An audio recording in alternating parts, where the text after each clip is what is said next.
সুপ্রিয় দর্শক শ্রোতা, সবাইকে শুভেচ্ছা। আমাদের অতিথি আওয়ামী লীগের সাধারণ সম্পাদক জননেতা ওবায়দুল কাদের তার দীর্ঘ রাজনৈতিক অতীত এবং একজন মুক্তিযোদ্ধা। তিনি একজন সাংবাদিকও। ওবায়দুল ভাই, আপনাকে স্বাগতম আমাদের অনুষ্ঠানে। ধন্যবাদ। আপনি প্রথম আপনার এই নির্বাসিত জীবনে প্রথম একটা মিডিয়ার সাথে আপনি এতদিন আমাদের সাথে অডিওতে কথা বলেছেন, ভিডিওতে এসছেন, এর জন্য আপনাদেরকে অভিনন্দন। আপনাকে আবারও শুভেচ্ছা, ধন্যবাদ। ওবায়দ ভাই, গত বছর এই সময় বাংলাদেশে আপনি দ্বিতীয় প্রধান ব্যক্তি ছিলেন একটা নির্বাচিত সরকারে। আন্দোলন পরিস্থিতি সামাল দিয়েছেন, প্রতিদিন মিডিয়ার সাথে কথা বলতেন। আজকের সময়টাকে আপনি কিভাবে মূল্যায়ন করবেন? একটা বিষয়ে দুটো ঘটনাই একরকম, সেটা হচ্ছে রাজনৈতিক সংকট। সংকটের স্বরূপটা তখন ছিল একরকম, এখন আরেক রকম। তখন একরূপ, এখন অন্যরূপ।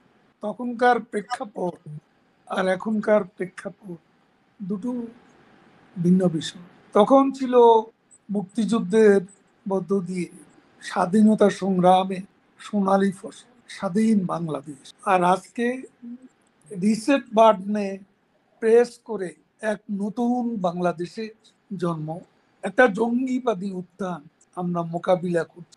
আমি স্পষ্টভাবে বলতে চাই, ৭১-এ আমরা বিজয়ী হয়েছি, আজকে বিজয় পরাজিত। আমাদের মুক্তিযুদ্ধ পরাজিত, আমাদের জয় বাংলা রণধ্বনি পরাজিত। আমরা বিজয়ী হয়েছিলাম, কিন্তু এখন মনে মনে ভাবি এই বিজয়কে আমরা কতটা সংহত করতে পেরেছি। বারে বারে নেপোলিয়নের একটা কথা মনে পড়ে, মেক ইউজ অফ ভিক্টরি। আমরা বিজয়ী হয়েছি, কিন্তু বিজয়কে সংহত করতে পারি। এটাই ইতিহাসের স্বাভাবিক গতিতে। একটা যুদ্ধে ডিফিটেড ফোর্সেস একটা সময় তারা বিজয়কে কনসলিডেট করতে যদি ব্যর্থ, তাহলে বিজিতরা, পরাজিতরা রিইমার্জ করে। আমার কাছে বাংলাদেশের বাস্তবতা এরকম কিছু মনে হয়। আপনি বলেছেন বিজয়কে আপনি সংহত করতে পারেন নাই। 15 বছর ক্ষমতায় ছিলেন, টানা 15 বছর। তো আপনি আওয়ামী লীগের সাধারণ সম্পাদক হিসেবে দীর্ঘদিন সাধারণ সম্পাদক। আপনি এই টানা ক্ষমতা থাকা সত্ত্বেও, এত দাপটের সাথে ক্ষমতায় থাকা সত্ত্বেও কেন বিজয় সংহত করতে পারলেন না? দৃশ্যত আমাদের নেত্রী প্রধানমন্ত্রী শেখ হাসিনা, তিনি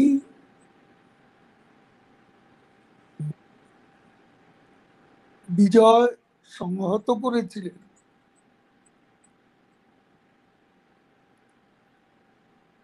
অসম সাহসী।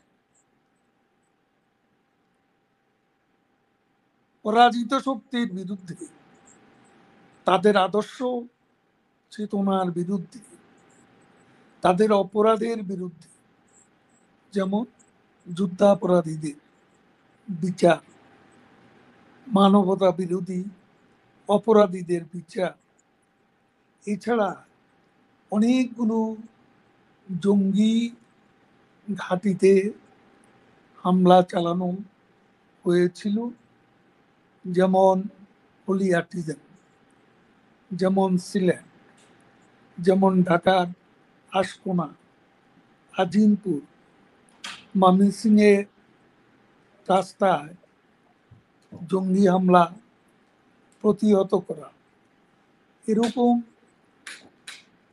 অনেকগুলো কাজ দুঃসাধ্য সাধন করে সারা বিশ্বেই প্রশংসিত হয়েছিলেন জঙ্গিবাদ দমনে সফলতার জন্য প্রধানমন্ত্রী শেখ হাসিনা। কিন্তু একটা বিষয়, যেটা ওই পরাজিত শক্তির আন্ডারগ্রাউন্ড যে অ্যাক্টিভিটিস, সেই অ্যাক্টিভিটিস বিভিন্ন কারণে সেগুলো আমাদের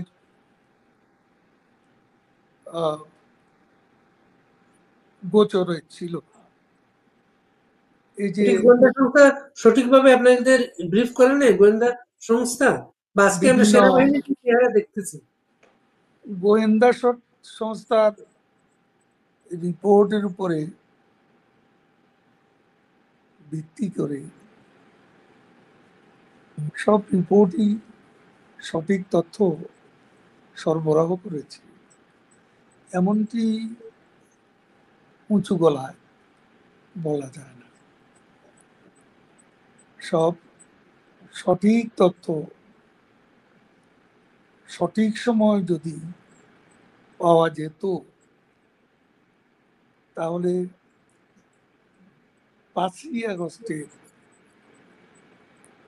যে জঙ্গিবাদী উত্থান, এরকম উত্থান সে সময় সংগঠিত হতে নাও পারত। বাংলাদেশ সেনাবাহিনী কি আপনাদের বিক্রয় করেছে? আমি টোটাল সেনাবাহিনীকে দোষারোপ করতে চাই না। সেনাবাহিনীর বিষয়টা আমরা গত 10-11 মাস ধরে আমাদের নেত্রী এবং আমরা তার সহকর্মীরা যারাই বিভিন্নভাবে বক্তব্য দিয়েছি, আমরা সেনাবাহিনীকে টাচ করিনি। তাদের ভূমিকাটা আমাদের কাছে ক্লিয়ার ছিল। আমরা তাদের নিরাপত্তা লক্ষ্য করেছি। 5ই আগস্টে যখন কারফিউ বলবৎ ছিল, তখন আমাদের কাছে মেসেজ ছিল জমায়েত না হতে। সেখানে এই কারফিউর মধ্যে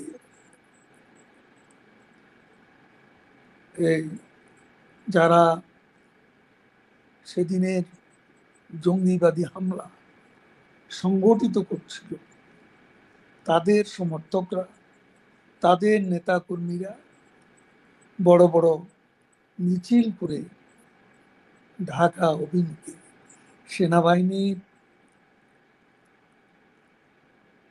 চোখের সামনে নাকের ডগা দিয়ে তারা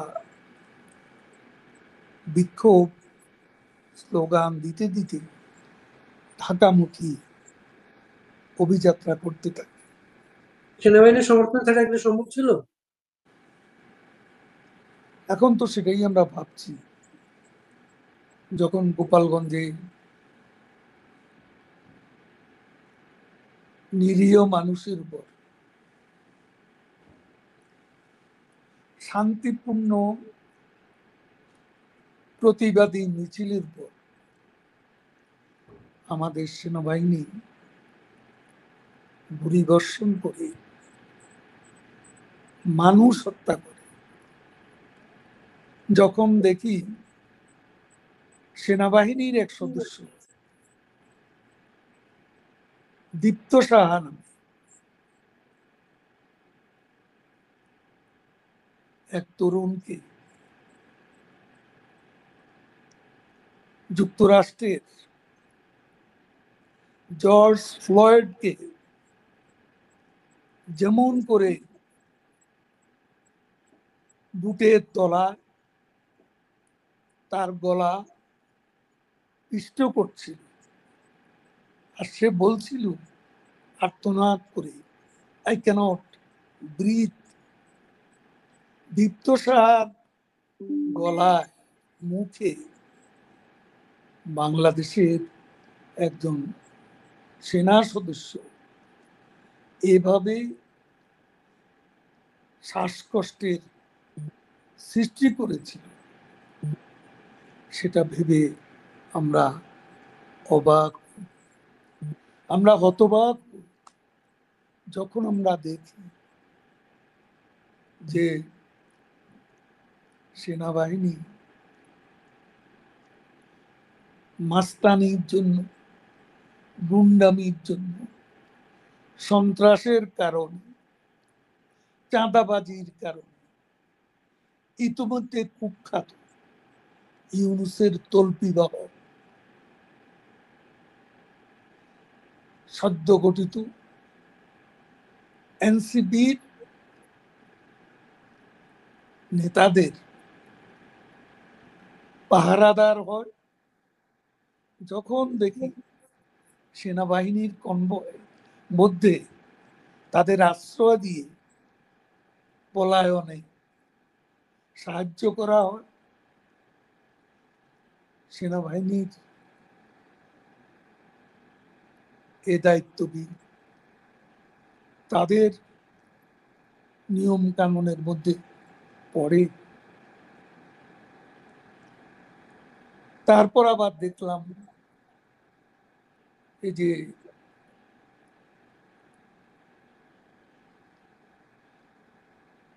ঢাকা ট্রেনিং বিমান বিধ্বস্ত হওয়ার পর সেনাবাহিনী যেভাবে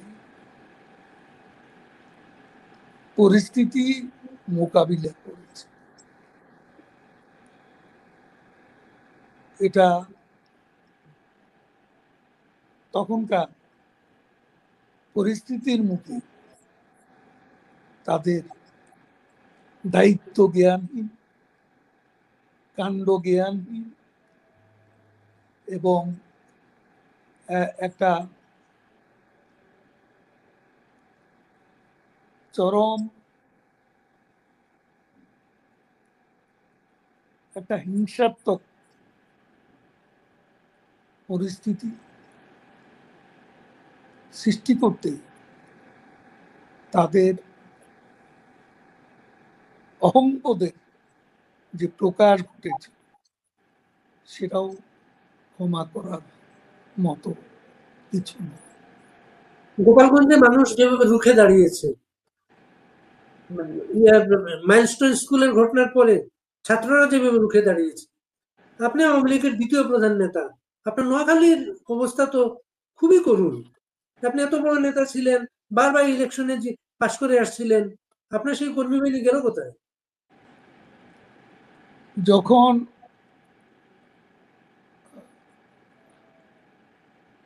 আমাদের রণনীতি, রণকৌশলের অবলম্বনে আমরা যখন সত্যিকার অর্থেই আমাদের নেত্রীর ভাষা যে ম্যাস রেজিস্ট্যান্স, গণ প্রতিরোধ, আমরা ঢাকামুখী অভিযান, লং মার্চ টু যমুনা, এই এজেন্ডার বাস্তবায়ন করতে যাবে, তখন কার কতটা অংশগ্রহণ, কার কতটা প্রতিবাদী ভূমিকা, প্রতিরোধের ক্ষমতা স্পষ্ট। এখন সারা দেশেই সবাই সংগঠিত হচ্ছে। আপনার খুব আলোচিত একটা শব্দ ছিল কাউয়া। আপনি বলতেন আওয়ামী লীগে অনেক যারা সমাবেশ ঘটছে তারা ডেডিকেটেড না, এই অর্থে বলতেন আপনি। ওইটা কি আজকে বাস্তব অবস্থা দেখা দিয়েছে? দেখুন, আওয়ামী লীগ একটা মাল্টিক্লাস রাজনৈতিক প্রতিষ্ঠান,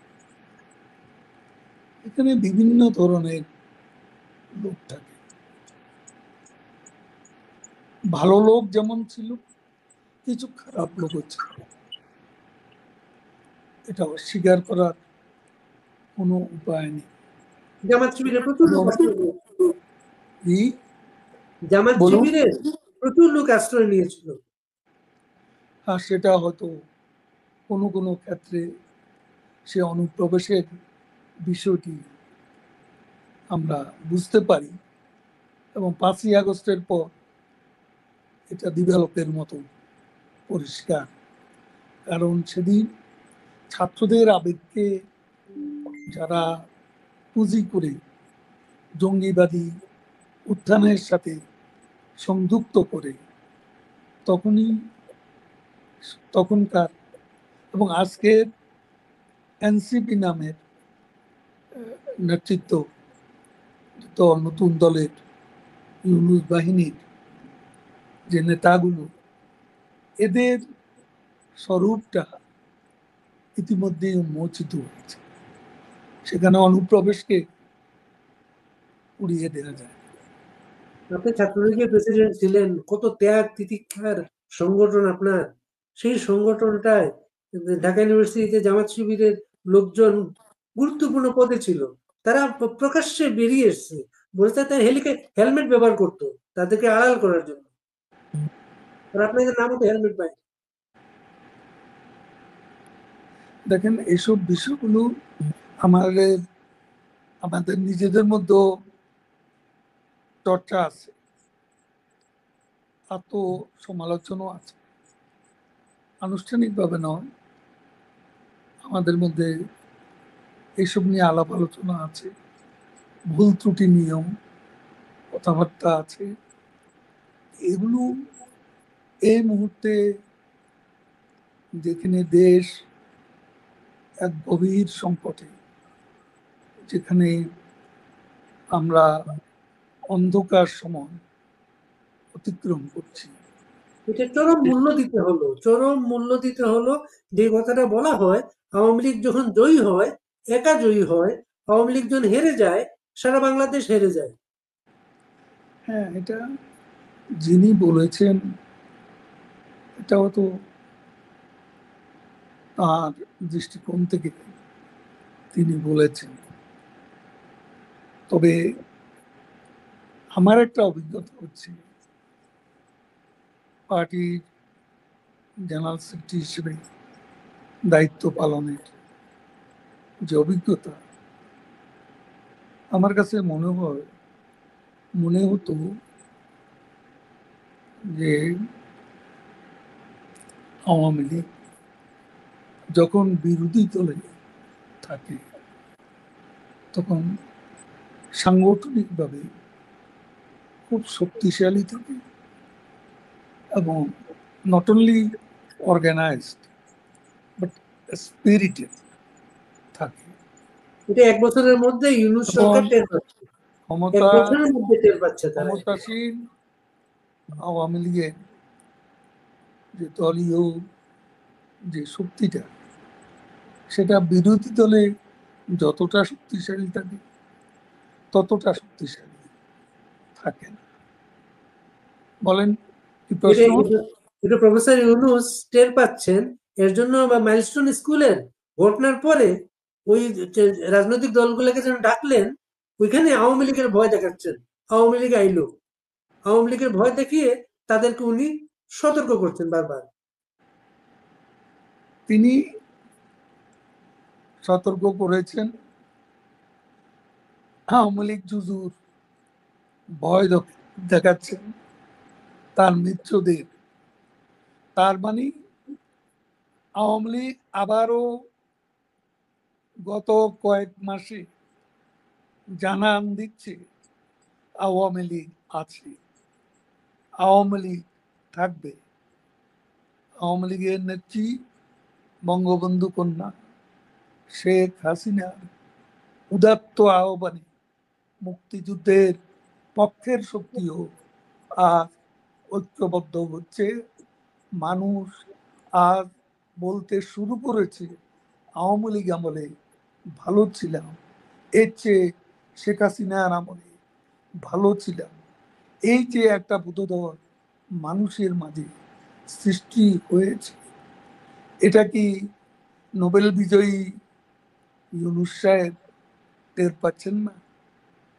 তার সাঙ্গপাঙ্গরা কি বুঝতে পারছেন না? জাগরণ, একটা নব জাগরণ সারা বাংলাদেশে সৃষ্টি হয়েছে। আপনি আওয়ামী লীগের সাধারণ সম্পাদক হিসাবে প্রতিদিন একটা ব্রিফিং করতেন, সাধারণ সম্পাদক হিসাবে। ওই ব্রিফিং এ আপনি ইউনূস সাহেব নিয়েও কথা বলতেন, আর তারেক রহমানকে সব সময় পলাতক হিসাবে ব্যঙ্গ করতেন। আজকে কি আপনি তারেক রহমানের জায়গায় চলে গিয়েছেন? দেখুন, তারেক রহমান একটা সময় 1/11-এর 2006-07-এর দিকে, সম্ভবত 2007, সাত। 2007-এ আর রাজনীতি করব না, এই মুচলেকা দিয়ে লন্ডনে চলে গিয়েছিল। তারপর তিনি কি আর 7-এর পর 25 এর মধ্যে তিনি কি ফিরে এসেছেন? আমরা তো মুচলেকা দিয়ে রাজনীতি ছেড়ে দিইনি। এখন একটা বিষয় হচ্ছে, আমি তো 3 মাস দেশে ছিলাম,